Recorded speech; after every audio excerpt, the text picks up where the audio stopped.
ओम नमो भगवते वासुदेवाय। जय श्री कृष्ण। राधे राधे। प्यारे भक्तजनों, आज आप जानिए निर्जला एकादशी कब है 2024 में। निर्जला एकादशी का व्रत ज्येष्ठ माह के शुक्ला पक्ष की एकादशी तिथि को रखा जाता है। यह एक ऐसा व्रत है जिसका इंतजार लोगों को पूरे साल रहता है। निर्जला एकादशी का व्रत 5 पांडवों ने रखा था। कहा जाता है कि भीमसेन को सबसे अधिक भूख लगती थी और वे उपवास नहीं कर सकते थे, लेकिन उन्होंने भी निर्जला एकादशी का व्रत एक बार रखा था। इस वजह से निर्जला एकादशी को भीमसेनी एकादशी या पांडव एकादशी भी कहते हैं। अब आइए जानते हैं कि निर्जला एकादशी कब है, निर्जला एकादशी व्रत और पूजन का मुहूर्त क्या है, निर्जला एकादशी का व्रत का महत्व क्या है। आइए जानते हैं किस दिन है निर्जला एकादशी। वैदिक पांचांग के अनुसार ज्येष्ठ माह के शुक्ला पक्ष की एकादशी तिथि 17 जून को 4:43 AM से शुरू हो रही है। यह तिथि 18 जून को सुबह 7:28 AM पर खत्म होगी। ऐसे में उदया तिथि के आधार पर निर्जला एकादशी का व्रत 18 जून को रखा जाएगा। निर्जला एकादशी 2024 मुहूर्त। निर्जला एकादशी का व्रत रखने वाले लोगों को सूर्योदय के बाद भगवान विष्णु की पूजा करें। उस दिन सुबह में ही शिव योग बन रहा है जो रात 9:39 PM तक है। यह शुभ योग है। उसके बाद से सिद्ध योग बनेगा। निर्जला एकादशी 2024 पारण समय। जो लोग 18 जून को निर्जला एकादशी का व्रत रखेंगे वे 19 जून को पारण करके व्रत को पूरा करेंगे। उस दिन निर्जला एकादशी व्रत के पारण का समय सुबह 5:24 AM से लेकर 7:28 AM के बीच है। 7:28 AM के बाद से द्वादशी समाप्त हो जाएगी। निर्जला एकादशी व्रत के फायदे। निर्जला एकादशी का व्रत बिना अन्न और जल के रखा जाता है। यह व्रत साल में एक बार होता है। जो व्यक्ति पूरे वर्ष के 24 एकादशी व्रत नहीं रख सकता उसे निर्जला एकादशी का व्रत जरूर रखना चाहिए। इससे आपको सभी एकादशी व्रतों का पुण्य प्राप्त होगा। आपके पाप और कष्ट मिटेंगे। भगवान विष्णु की कृपा से आपको मोक्ष प्राप्त हो सकता है। अब हम जानेंगे निर्जला एकादशी व्रत की पूजन विधि और महात्म्य कथा। निर्जला एकादशी व्रत पूजन विधि। निर्जला एकादशी की पूजा तिल, गंगाजल, तुलसी पत्र, श्रीफल बहुत महत्वपूर्ण माने जाते हैं। इस दिन श्री हरि विष्णु की पूजा के साथ माँ लक्ष्मी और तुलसी की उपासना भी जरूर करें।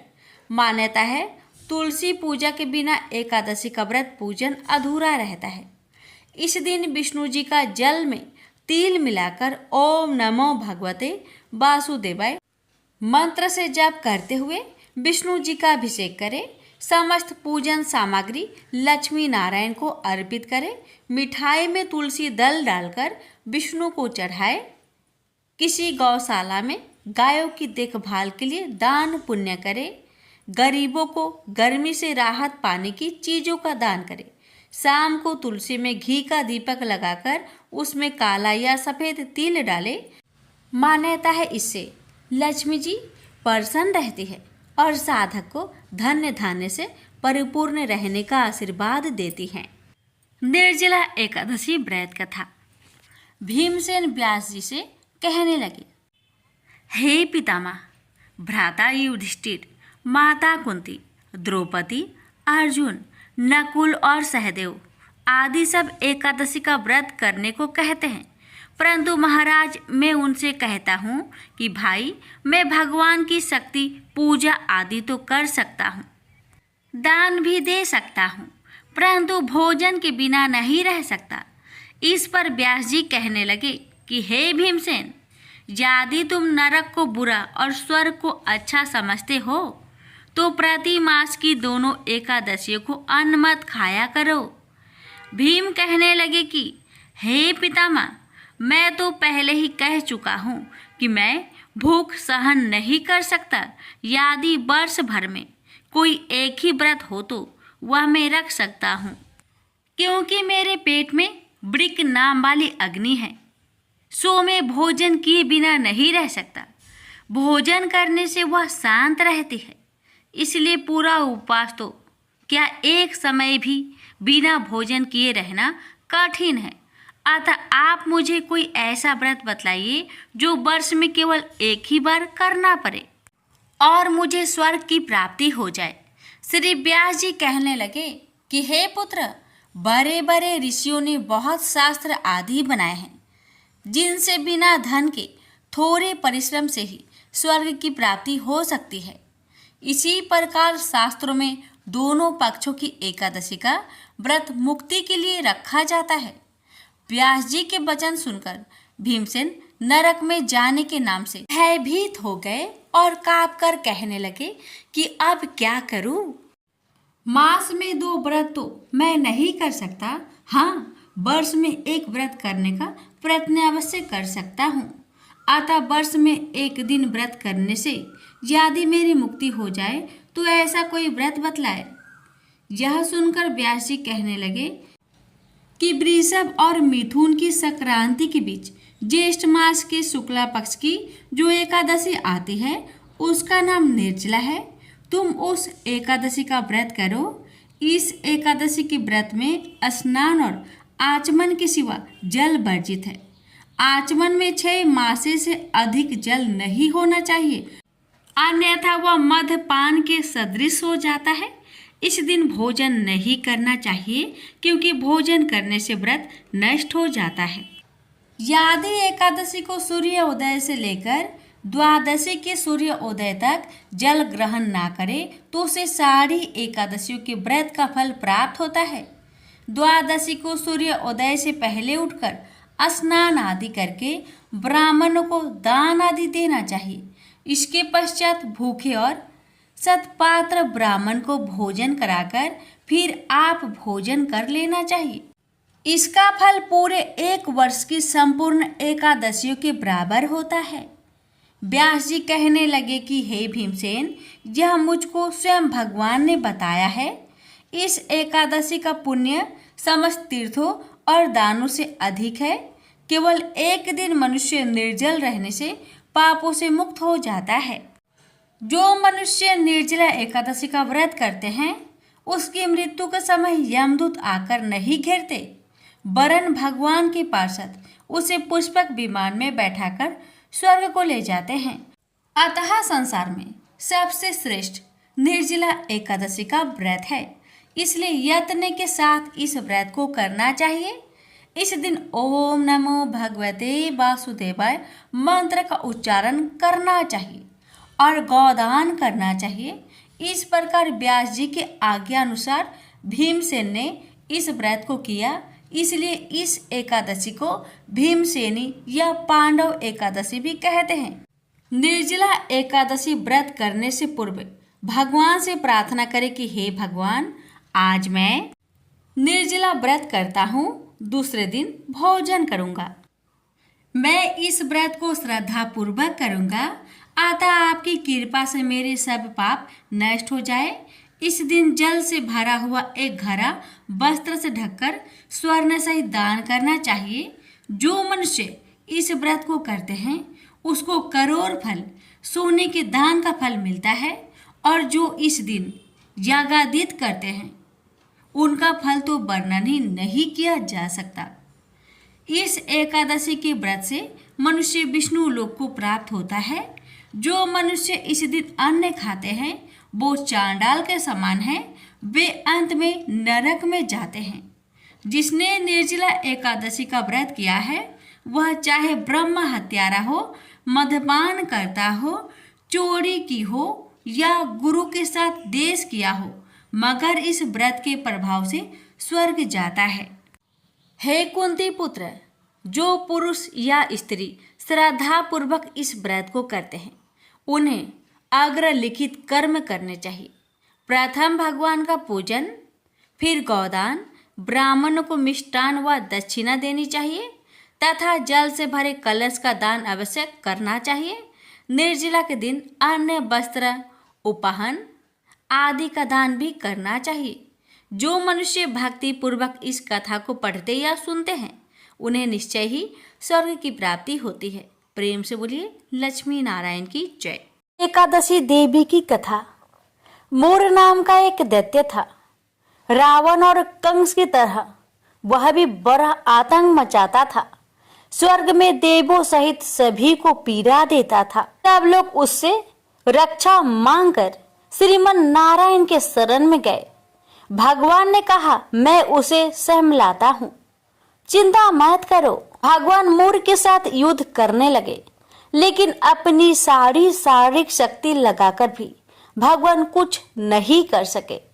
भगवान को युद्ध के मैदान से पलायन करना पड़ा। वे हिमालय के एक गुफा में छिप गए। मूर भी उनका पीछा करते हुए वहां पहुंच गया। भगवान ने ध्यान करना शुरू किया और उनके मन से एक शक्ति उत्पन्न किया, उनकी मानसिक शक्ति। इस शक्ति ने बाहर आकर मूर को अपने तलवार से मार डाला। हम जानते हैं कि शरीर में 10 इंद्रियां है, 5 ज्ञान इंद्रिया और 5 कर्म इंद्रिया। 11वीं इंद्रिया है मन। संस्कृत में एकादशी का अर्थ है 11। चूंकि यह देवी, उनके मन भगवान की 11वीं इंद्रिया से निकली थी, इसलिए भगवान ने उन्हें एकादशी के नाम से पुकारा। एकादशी माता की उत्पत्ति के दिन उनके नाम से ही जाने जाने लगा। माता एकादशी के अंतिम चरण के दौरान उत्पन्न हुई थी, इसे जयंती कहते हैं। और उन्होंने द्वादशी के पहले चरण के दौरान दैत्य को मार डाला था, इसे स्मरणती कहते हैं। भगवान ने घोषणा की कि एकादशी के दौरान देवी की इस महान कार्य के कारण पूरे जगत में कोई भी पाप नहीं रहेगा। लेकिन पाप तो पहले से ही है। जब उसने यह सुना, पाप पुरुष आश्रय की तलाश में इधर उधर भागने लगा। एकादशी के दौरान वह कहाँ रहेगा? वह जहां भी गया सभी ने उसे आश्रय देने से इनकार कर दिया। अंत में अन्न यानी कि भोजन एकादशी के दौरान उसे आश्रय देने के लिए सहमत हुआ। तो एकादशी के दौरान सभी पाप के भोजन में आश्रय लेते हैं। जो कोई एकादशी के दौरान भोजन करता है, ये पाप उस व्यक्ति में प्रवेश करेंगे और रोग, समस्या, हानि, परेशानी इत्यादि बन जाएंगे। एकादशी देवी को विष्णु कन्या भी कहा जाता है, क्योंकि वह भगवान विष्णु की मानस पुत्री है। उनकी मूर्ति पूरी जगन्नाथ मंदिर और द्वारका धाम में है। भगवान के धर्म की रक्षा के लिए जितने भी अवतार है वे सभी एकादशी के दिन ही हुए हैं, इसलिए यह इतना पवित्र दिन है। प्रेम से बोलिए एकादशी माता की जय, विष्णु भगवान की जय। एक बार कृष्ण के जन्म दिवस के अवसर पर सत्यभामा ने सोचा कि वो सबको दिखाएगी कि वो कृष्ण को कितना प्यार करती थी। तो उसने तय किया कि वो कृष्ण के वजन जितना सोना शहर के लोगों में बांटेगी। इसे तुलाभार कहते हैं। ये मंदिरों में होता है। लोग एक बड़ी तराजू में अपने वजन के बराबर का माखन, घी या चावल या कुछ और रखकर वो चीज लोगों में बांटते हैं। चावल, नमक, दाल या सोना, ये वो कुछ भी आपसे दे सकते हैं जो देना चाहे। ये प्राचीन परंपरा हमारी संस्कृति का एक हिस्सा है। सत्यभामा ने तुलाभार की व्यवस्था की। लोग बहुत प्रभावित हुए, पर कृष्ण पर इन बातों का कोई असर नहीं हुआ। वे जानकर तराजू के एक पल्ले पर बैठ गए। सत्यभामा जानती थी कि उनका वजन लगभग कितना है और उसने उतना सोना तैयार ही रखा था। पर जब उसने सब सोना दूसरे पल्ले पर रखा तो कांटा जरा सा भी नहीं हिला। कृष्ण का पल्ला थोड़ा भी ऊपर नहीं हुआ। ऐसा ही कुछ तभी हुआ था जब कृष्ण एक शिशु थे। एक राक्षस आकर उन्हें ले जाने लगा। तब कृष्ण ने अपना वजन इतना बढ़ा लिया कि राक्षस वहीं गिर पड़ा और कृष्ण ने उसके ऊपर बैठकर उसे कुचलकर मार डाला। क्रिया योग में ऐसा तरीका है जिससे कोई योगी अपना वजन बढ़ा या घटा सकता है। ऐसा बहुत सी कहानियां हैं कि ऐसे योगी भी थे जो पहाड़ की तरह भारी हो जाते थे। तो इस बार कृष्ण अपना वजन बढ़ाकर तराजू में बैठ गए। सत्यभामा ने उतना सोना दूसरे पल्ले पर रख दिया था जितना उसके हिसाब से कृष्ण के वजन के बराबर था, पर कुछ हुआ ही नहीं। तब तक शहर के सभी लोग ये घटनाएं देखने के लिए आ गए थे। तब उसने अपने नौकरों से वो सभी गहने मंगवाए जो उसके पास थे। एक के बाद एक वो गहने डालती जा रही थी और सोच रही थी कि काम हो जाएगा, पर कुछ नहीं हुआ। तब उसने वो सब कुछ भी रख दिया जो उसके पास था, पर परला जरा भी नहीं हिला। वो रोने लगी क्योंकि ये सब उसके लिए बहुत शर्मजनक था। सारा शहर देख रहा था। उसके पास पर्याप्त सोना नहीं था। वो जो हमेशा अपनी संपत्ति के बारे में इतनी घमंडी थी, उसके पास पर्याप्त सोना न था और उसे समझ में नहीं आ रहा था कि वो क्या करे। तब उसने रुक्मणी की ओर देखा, जिससे वो बहुत जलती थी और हमेशा परेशान रहती थी। उसने रुक्मणी से पूछा, अब मैं क्या करूं? क्योंकि ये बात सिर्फ मेरे लिए ही नहीं, पर तुम्हारे और हम सब के लिए बहुत शर्मजनक है। मैं क्या करूं? तब रुक्मणी बाहर गई और तुलसी की पौधे के 3 पत्ती उठा लाई।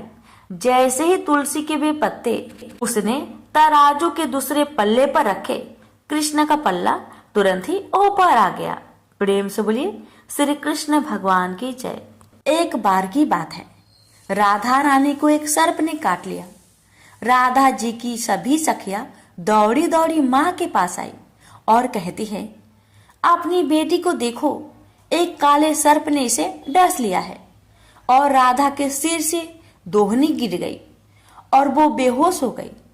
अब इसके विष को उतारने के लिए किसी गुनी को बुलाना पड़ेगा। माँ डर गई और रोते रोते राधा जी को अपने हृदय से लगा लिया। एक सखी कहने लगी, यदि राधा जी को ठीक करना है तो कृष्ण जी को बुला लाओ। अगर कृष्ण जी आ जाएंगे तो राधा जी तुरंत ही जीवित हो जाएगी, क्योंकि कृष्ण जी गरुड़ी हैं। तीनों लोकों में उनसे श्रेष्ठ कोई नहीं है। सूरदास जी बता रहे हैं कि राधा रानी को ठीक करने के लिए आज कृष्ण जी को बुलाया जा रहा है। अब राधा रानी की सखिया कृष्ण जी की मैया यशोदा के पास आई हैं और कहती है, तुम्हारा कृष्ण सांप के विष को मंत्रों से उतारने वाले गरुड़ी है। आप अपने पुत्र को हमारे साथ भेज दो। राधा रानी को काले सांप ने डस लिया है। ये सब सुनकर माँ मुस्कुराने लगी कि अभी थोड़ी देर पहले तो राधा मेरे घर आई थी। राधा रानी की मूर्छा के मूल कारण को समझकर माँ यशोदा चुप हो गई और सखियों को अपने हंसने का कारण नहीं बताया। माँ ने कृष्ण जी को पुकारा और माँ कहती है, राधा के यहाँ कीर्ति नाम की ग्वालिन तुम्हें बुलाने आई थी। तुम वहां चले जाओ। राधा को काले सांप ने डस लिया है और तुम कब से गरुड़ी बन गए लल्ला। जल्दी जाओ और उसका विष गार आओ। माँ ने मन ही मन मुस्कुराकर कहा, कृष्णा, सुना है तुम कुछ ऐसा मंत्र जानते हो कि काले सांप का विष उतर जाता है। भगवान कृष्ण जी गरुड़ी बनकर वहां गए। जब वृषभानु सुता राधा ने सुना तो मन में प्रसन्न हुई कि कृष्ण आज मेरे द्वार पर आए हैं और अपने आप को राधा जी धन्य समझने लगती है। प्रेम बस में वह एकदम मुरझा गई और राधा जी की आंखों से प्रेम के आंसू गिरने लगे। राधा को इस प्रकार देखकर माँ भी व्याकुल हो गई। वे समझने लगी कि राधा के एक एक अंग में विष का गहरा प्रभाव हो गया है। माँ रोती रोती व्याकुल होकर इधर उधर फिर रही है। वे अपनी पुत्री को बार बार गले से लगाती है और राधा की दशा देखकर पानी पानी हो रही है। कृष्ण के आने की खबर पाकर माँ दौड़कर आई। कृष्ण जी की पैरों को पकड़ के कहने लगी, हे मोहन, मेरी लाडली बेटी राधा बहुत ही व्याकुल है, कृपा करके इसे ठीक कर दो। माँ चाहे जो समझे, लेकिन प्रेम पूर्ण हृदय के प्रेम भाव को तो राधा और कृष्ण दोनों ही समझ रहे हैं। अब कृष्ण ने कुछ झाड़ फूक करने शुरू कर दिया और राधा जी को स्पर्श किया। जैसे ही उन्होंने राधा जी को स्पर्श किया तो एकदम से किशोरी जी श्री राधा रानी ने आंखें खोल दी। श्री कृष्ण जी वास्तव में बहुत बड़े गरूनी हैं। शरीर का बीज तो उन्होंने झाड़ दिया, लेकिन मन और सिर पर प्रेम का जादू कर दिया। अब राधा जी ने होश में आकर अपने नेत्र खोले और आगे कृष्ण जी को खड़ा देखा तो बस एकटक निहारती रही। फिर लाज से एकदम खड़ी हुई और अपने अंग वस्त्र को संभालने लगी। फिर राधा जी अपनी माँ से पूछती है कि आज क्या है, सब लोग इकट्ठे क्यों हैं? माँ ने कहा, राधा, तुम्हें सांप ने डस लिया था और तुम्हें अपने तन मन की सुधि नहीं रह गई थी। माता राधा को बताने लगी कि कृष्ण ने मंत्र के द्वारा तुम्हारा उपचार किया है। राधा की माँ बार बार कुंवर कन्हैया की बड़ाई कर रही है। माँ ने कृष्ण जी के मुख को चूमा, गले से लगाया और फिर अपने घर भेज दिया। वह कहती है कि माँ यशोदा की कोख धन्य धन्य है, जिससे कृष्ण जैसे सुपुत्र का अवतार हुआ है। इसने तो तुरंत ही ऐसा उपाय कर दिया कि मेरी मरी हुई बेटी को जिंदा कर दिया। माता मन ही मन सोचती है कि राधा कृष्ण की यह जोड़ी तो मानो भगवान ने सोच समझकर बनाई है। वज्र के घर घर में यह चर्चा चल पड़ी कि कृष्ण जी बड़े ही गरूड़ी है। भगवान ने इस तरह से बहुत सी सुंदर प्रेम लीलाएं ब्रज में की है। प्रेम से बोलिए राधे राधे। ओम जय एकादशी, जय एकादशी, जय एकादशी माता। विष्णु पूजा व्रत को धारण कर शक्ति मुक्ति पाता। ओम जय एकादशी माता, तेरे नाम गिनाऊं देवी भक्ति प्रदान करने। गण गौरव की देनी माता शास्त्रों में बरनी। ओम जय एकादशी माता, मार्गशीर्ष के कृष्णा पक्ष की उत्पन्ना विश्वातारिणी जन्मी। शुक्ल पक्ष में हुई मोक्षदा मुक्ति दाता बनाई। ओम जय एकादशी माता, पौष के कृष्णा पक्ष की सफला नामक है। शुक्ल पक्ष में होए पुत्र दा आनंद अधिक रहे।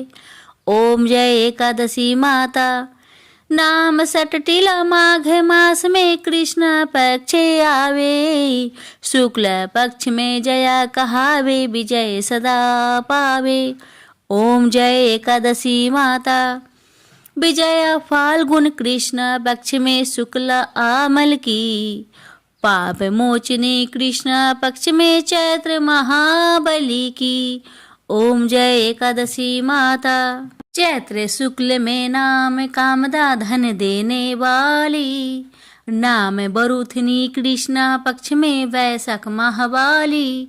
ओम जय एकादशी माता, शुक्ल पक्ष में होई मोहिनी अपरा ज्येष्ठ कृष्ण पक्षी। नाम निर्जला सब सुख करने कृष्ण पक्ष रखी। ओम जय एकादशी माता, योगिनी नाम आषाढ़ में जानो कृष्ण पक्ष करनी। देव सैनी नाम कहायो शुक्ल पक्ष धरनी। ओम जय एकादशी माता, कामिका श्रावण मास में आवे कृष्ण पक्ष कहिए। श्रावण शुक्ल होए पवित्र आनंद से रहिए। सावन शुक्ल होए पवित्र आनंद से रहिए। ओम जय एकादशी माता, जा भाद्रपदे कृष्ण पक्ष की परिवर्तनी शुक्ला। इंद्रा आश्विन कृष्ण पक्ष में व्रत से भाव सागर निकला। ओम जय एकादशी माता, पापंकुशा है शुक्ला पक्ष में आप हरण हारी। रमा मास कार्तिक में आवे सुखदायक भारी। ओम जय एकादशी माता, देवोत्थानी शुक्ला पक्ष की दुख ना सके मैया। देवोत्थानी शुक्ला पक्ष की दुख ना सके मैया। पावन मास में करूँ विनती पार करो नैया, पावन मास में करूँ विनती पार करो नैया। ओम जय एकादशी माता, परमा कृष्ण पक्ष में होती जन मंगल करनी, परमा कृष्ण पक्ष में होती जन मंगल करनी। शुक्ल मास में होए पद्मिनी दुख दरिद्र हरनी, शुक्ल मास में होए पद्मिनी दुख दरिद्र हरनी। ओम जय एकादशी माता, जो कोई आरती एकादशी की भक्ति सहित गावे, जो कोई आरती एकादशी की भक्ति सहित गावे, जन गुरुदिता स्वर्ग कबासा निश्चय वह पावे, जन गुरुदिता स्वर्ग कबासा निश्चय वह पावे। ओम जय एकादशी माता, जय एकादशी माता, प्रेम से बोलिए एकादशी माता की जय।